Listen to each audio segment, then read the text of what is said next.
15 Facts About Cambodia. Number 15. A life of women only on Koh Rong Island. On Koh Rong, Cambodia's second largest island with 27 miles of pristine coastline, often called a tourist paradise, there's a tiny village of just 17 acres that's seen by some as a haven for women, but few know the story behind it. Today, about 40 women and 107 children live here. These women all carry painful pasts, some are widows, some were abandoned, and many were victims of domestic violence. Before arriving, they survived in Phnom Penh by begging or picking through trash to feed their children. A non-governmental organization working with local authorities brought them to Koh Rong to give them a chance to rebuild their lives.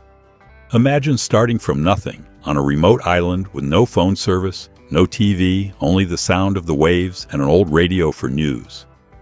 With the first wave of support, the mothers built their own houses, farmed, fished, wove textiles, and raised poultry. They even opened a sewing workshop, and their products now reach major markets across Cambodia and are even exported. For heavy or difficult jobs, they can hire men from outside the island, paying them for their labor. Koh Rong is stunningly beautiful and growing as a tourist destination. Every year, many foreign travelers come here to enjoy the simple lifestyle and fresh sea air. Yet almost no Cambodian men ever set foot on the island. Why, it's not because they're banned, it's because of shame. They know it was men who caused the suffering of these women. So even those who had no part in it often avoid the island, not wanting to feel guilty. The women on Koh Rong make it clear men are not forbidden to visit. They just feel that life without men is still a good life. Number 14. The insect market. Have you ever imagined a market where instead of fish, meat, or fruit, the main dishes are spiders, scorpions, or termite queens? In Cambodia, such a place exists Skun Town in Kampong Cham Province, about 43 miles from Phnom Penh. Foreigners call it the insect market, and true to its name, you'll find all kinds crispy fried tarantulas, scorpions, crickets, grasshoppers, beetles, worms, and even live termite queens. What surprises visitors isn't just the variety, but how locals catch them. No harmful chemicals are used. Instead, they hang a purple neon light above a 3-yard-long sheet of white plastic with a water tray beneath. Attracted by the light, insects fly and fall into the water, soak their wings, and get scooped up. That's why they're considered clean, like how Vietnamese farmers compare field rats from the Mekong Delta. Prices are shocking too. The priciest is the giant water bug, known for its strong aroma, costing 50 cents each. Fried spiders are piled high in baskets, their hairy legs still intact enough to send shivers down your spine. But here's the twist many tourists scream at first, then after daring to try, one nod in approval, saying it tastes crunchy and fatty, just like a snack. So what do you think of these dishes? Would you dare to try them? Share your thoughts in the comments below. Number 13. Cambodian Women Banned, from marrying men of certain countries. Have you ever met or spoken with Cambodian women? They've long been admired for their elegant beauty shaped by Khmer culture, reflected in even the smallest details. One example is their slightly backward-bending fingers, a result of learning traditional dance from childhood, which is seen as a standard of grace. They also favor long fingernails as a sign of wealth, silky black hair, and almond-shaped eyes full of charm. Even today, many young Cambodian women work hard to keep fair skin, avoid the sun, and use cosmetics to maintain these traditional beauty ideals. But their marriage rights have stirred much debate. Since 2010, the International Organization for Migration has repeatedly warned about marriage brokers sending Cambodian women abroad, especially to Taiwan and South Korea. At one point, the Cambodian government even banned marriages between Cambodian women and South Korean men after uncovering a human trafficking ring disguised as international marriages. Though the ban was later lifted, stricter regulations followed. Foreign men wishing to marry Cambodian women must now be under 50 years old and earn at least $2,150 a month. In a country where the average income is still low, That's no small amount. The Cambodian Ministry of Foreign Affairs explained the rule was meant to ensure women's stability and reduce the risk of trafficking. Still, cross-border marriage brokering has never truly stopped. So what do you think of the under $50 and $2,550 per month rule? Is it a reasonable safeguard for women or an overreach into the freedom to marry? Share your thoughts in the comments below. Number 12. Cambodia Living Off China. In the Americas, people often talk about the intertwined relationship between the U.S. and Mexico, or the U.S. and countries in Central and South America. But halfway around the world in Asia, there's another pair that sparks a lot of debate: Cambodia and China. Have you ever wondered how much a small country like Cambodia can depend on Asia's superpower? Beijing has poured in massive amounts of capital-building roads, bridges, and ports.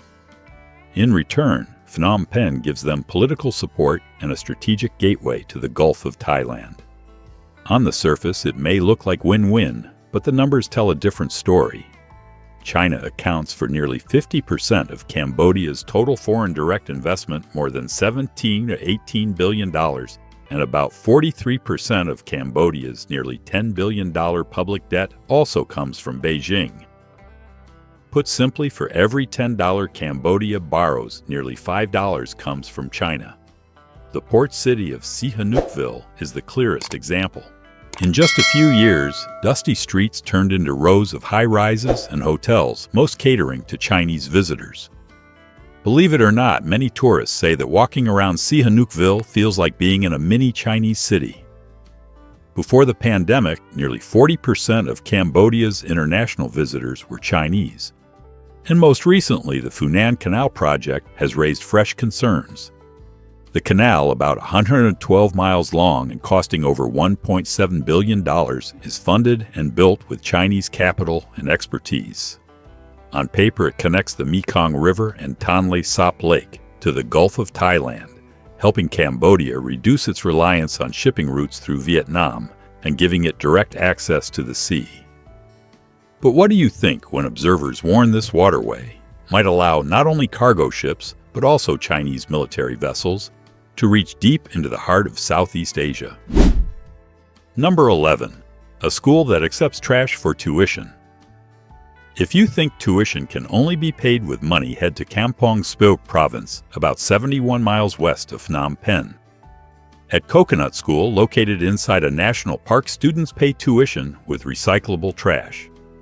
Each week, kids bring bags of plastic PET bottles or old tires instead of cash. The trash is weighed and logged as an official contribution, enough to cover tuition. The school building itself proves the bold idea works. Walls made from painted tires, an entrance decorated with national flags pieced together from thousands of colorful bottle caps, and desks and bookshelves recycled from scrap wood and plastic waste. About 65 students, most of whom once begged on the streets, now study English, computer science, and math for free. One boy, Ron Bunthan, shared, "I don't have to beg anymore. This feels like another chance for me." The man behind the project is 34-year-old Uk Vande, affectionately called the Trash Man by locals. After traveling across Cambodia and seeing garbage piled up at tourist sites, he launched a pilot project in Phnom Penh in 2013 before expanding it to the current location. Vande doesn't just teach academic lessons. He inspires kids to protect the environment. "I want them to become future environmental ambassadors who know how to value and reuse trash in useful ways." This mission is especially urgent. Cambodia generates 3.6 million tons of trash every year, but only about 11% is recycled. The rest is burned or dumped into rivers, causing pollution and methane emissions, a driver of climate change. With average incomes around $1,400 per year, many poor families can't afford English or computer classes that typically cost $5 to hundreds of dollars. By paying with trash, children who once had to collect cans or beg on the streets now have a path to education. Number 10. The land of multi-species giants. The Mekong River stretches more than 2,700 miles across 6 Southeast Asian countries and is considered one of the most diverse freshwater ecosystems in the world. What amazes both scientists and travelers most is the army of giants hidden beneath its muddy waters. Leading the list is the giant Mekong catfish, weighing up to 650 to 770 pounds and measuring more than 10 feet long, comparable to a wooden boat and with a lifespan that can exceed 60 years. Equally astonishing is the giant freshwater stingray with a wingspan of nearly 13 feet and weighing close to 1,000 pounds, once recorded as the largest freshwater fish on Earth. The river also sustains the massive Siamese carp, which can weigh up to 330 pounds, and the giant barb revered by the Khmer people as a sacred symbol. And that's only the beginning. The Mekong is also home to Siamese crocodiles reaching up to 16 feet long, reticulated pythons as long as a minibus giant water snakes weighing over 200 pounds, along with Irrawaddy dolphins, huge golden catfish, and countless migratory fish species whose seasonal gatherings can weigh thousands of tons in total. It's no exaggeration to call the Mekong a superhighway of aquatic life. Yet all of these wonders are now under threat from hydropower dams, sand mining, and pollution. Protecting the Mekong means preserving an irreplaceable biological treasure and safeguarding the future of millions of people who depend on this mighty river. Number 9. The largest floating village in Southeast Asia. In the heart of Cambodia lies Tonle Sap Lake, which swells to 6,200 square miles. During the rainy season, almost 5 times the size of Rhode Island. It's not only the largest freshwater lake in Southeast Asia, but also a floating homeland for more than 1.2 million people. From above, you'll see thousands of red and green wooden houses drifting like giant water lilies, forming a living network of canals, a true floating city with a population larger than San Jose, California. Near Siem Reap, the most famous floating village, Chong Kinias, welcomes thousands of tourists each year. Here, every structure, schools, gas stations, markets, churches, even restaurants, rests on boats or wooden rafts moving with water levels that rise and fall more than 23 feet each season. When the floods come, the entire village drifts farther from shore. Children row small boats to class, and adults shop by boat, just as city dwellers take the bus. Farther south lies Chnoc Tru, home to about 10,000 residents who live entirely on the water. The village has boat repair shops, a health clinic, even a floating soccer field. Every family owns at least one small boat, the only way to take kids to school, go shopping, or drop by the floating coffee shop at the village entrance. At night, the glow of oil lamps and flashlights shimmering across the lake turns the community into a Milky Way on water. Tonle Sap isn't just home, it's Cambodia's giant refrigerator. The lake supplies more than 60% of the country's freshwater fish, feeding millions and supporting exports to Thailand and Vietnam. Many families are both fishers and traders selling right from their boats, transforming the lake into a bustling floating market from dawn until late evening. Number 8. The Love Huts of Cambodia.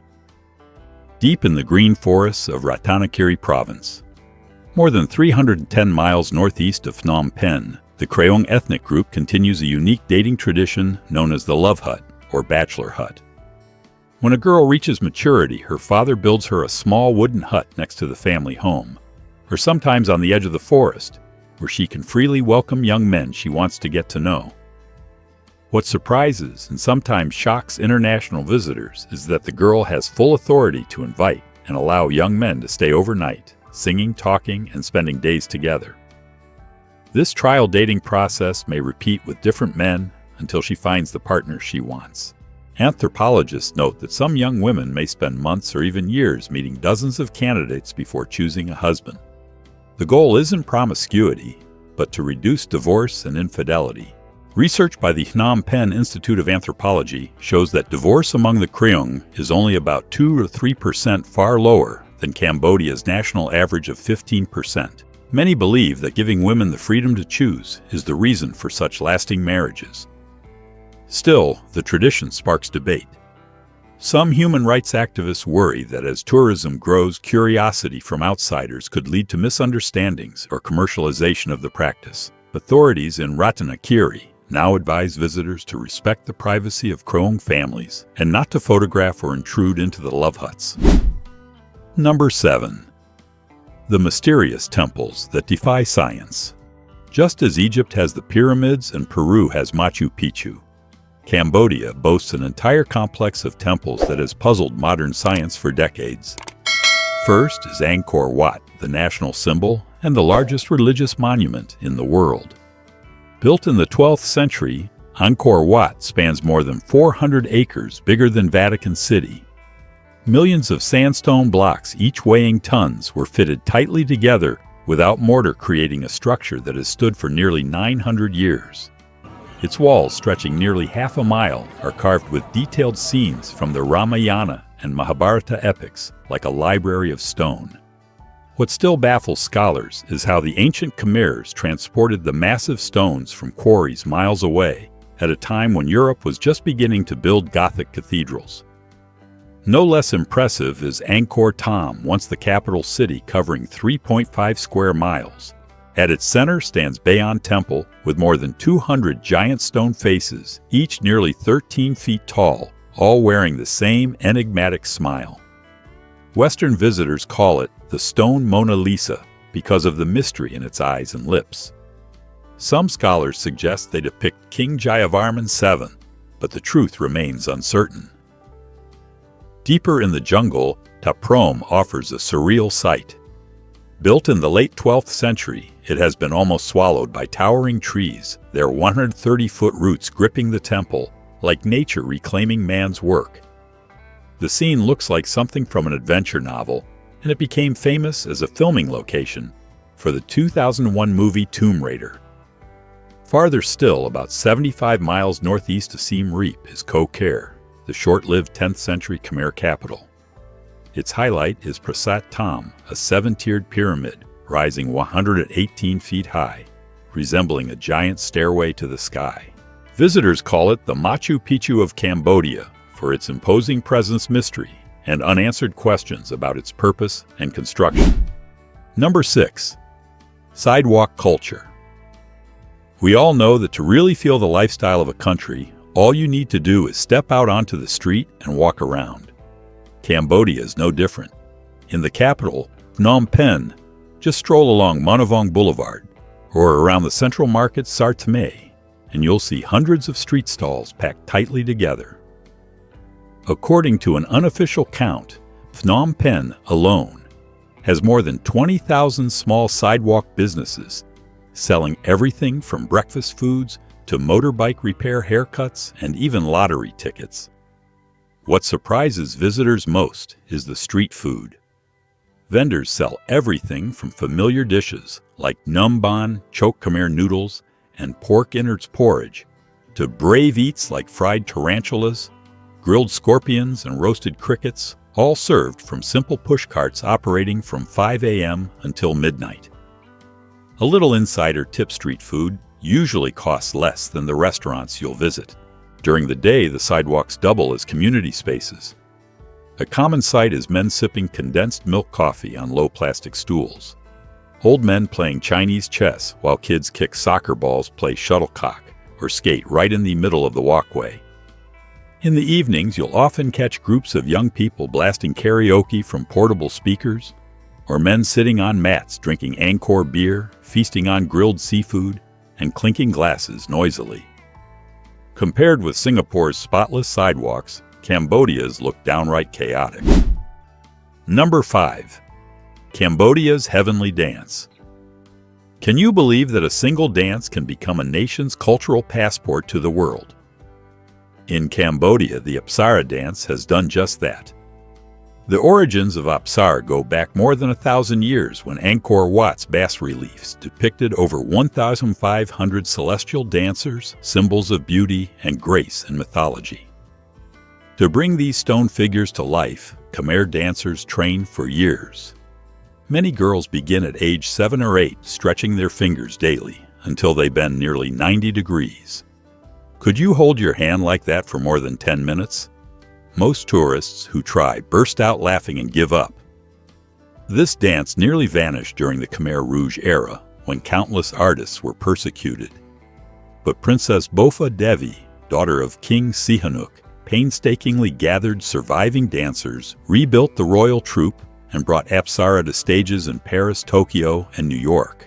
Within just 10 years from the brink of extinction, Apsara became a new symbol of Cambodia's cultural rebirth. Today, you don't have to go to the palace to see it. Apsara is performed nightly at theaters and restaurants in Siem Reap. Dinner shows attract 300-500 tourists every night, with tickets costing about $12, including a Khmer meal. Under golden lights with the sounds of pin-peat music in the air, dancers dressed in shimmering gold costumes and towering three-pronged crowns slowly move through gestures that retell thousand-year-old myths. Number 4. Southeast Asia's biggest water festival. Do you want to dive into the largest water festival in Southeast Asia and feel the energy of an entire nation? That's Bon Am Tuk the Water Festival, held every November, marking the rare moment when the Tonle Sap River reverses its flow. Millions of Cambodians, joined by international visitors, flood into Phnom Penh to witness this natural wonder, turning the capital on the Mekong into a city that never sleeps for 3 days straight. From early morning, you'll see hundreds of dragon boats, each up to 100 feet long, and carrying over 70 brightly dressed rowers gathering in front of the royal palace. The pounding of drums, the shouted ho-ho echoing across the water, create vibrations you can feel in your chest. Many visitors say that sitting on the wooden stands by the riverbank with the cool river breeze and thunderous drums feels just like being in a giant open-air stadium. When the sun sets, Phnom Penh transforms into a city without sleep. Fireworks burst over the Mekong, their reflections shimmering across the river. Along Sisowath Key, stalls buzz with $1 Angkor beer, grilled fish and banana leaves, and palm sugar desserts. Tourists and locals gather together dancing to Khmer pop or joining spontaneous karaoke sessions that last late into the night. Would you dare grab the mic and sing in front of thousands of strangers? Bon Am Tuk has been celebrated for more than 700 years, dating back to the Angkor Empire, when kings gave thanks to the river gods and prayed for good harvests. Today, it's also a time for Khmer families to reunite. Many travelers prefer to rent small boats and join the festivities right on the water, watching the races and photographing the fireworks from the lake's surface, a perspective you can't find anywhere else in Southeast Asia. Number 3. Women are not allowed to touch monks. Cambodia is one of the oldest and most deeply rooted Theravada Buddhist countries in the world, with more than 4,700 temples and about 95% of its population practicing Buddhism. Whether you're in the capital, Phnom Penh, the tourist city of Siem Reap, or villages along Tonle Sap Lake, the sound of temple bells, the scent of incense, and the sight of saffron-robed monks are everywhere, creating a serene spiritual atmosphere. In Khmer religious life, the rule that women cannot touch monks is very important. Theravada Buddhism requires monks to strictly maintain purity. Physical contact with women could disturb their minds and break their vows. That's why when women offer flowers, rice, or bowls of food, they must place the offerings on a wooden tray or cloth set out for them, or ask a man to hand them over. At large temples such as Wat Phnom in Phnom Penh or Banteay Shray near Angkor Wat, it's common to see women kneeling respectfully, placing offerings on bamboo trays, pressing their palms together in prayer, while the monks gently receive them without any direct touch. If you visit Cambodia, remember to dress modestly, observe how locals make offerings, and absolutely avoid touching monks directly. Number 2. Eating rice with your hands. Though Cambodia is in Southeast Asia and thousands of miles away from Africa, it shares a surprisingly similar food tradition, with many African countries eating rice with your hands. This is an age-old Khmer custom, especially common in rural areas.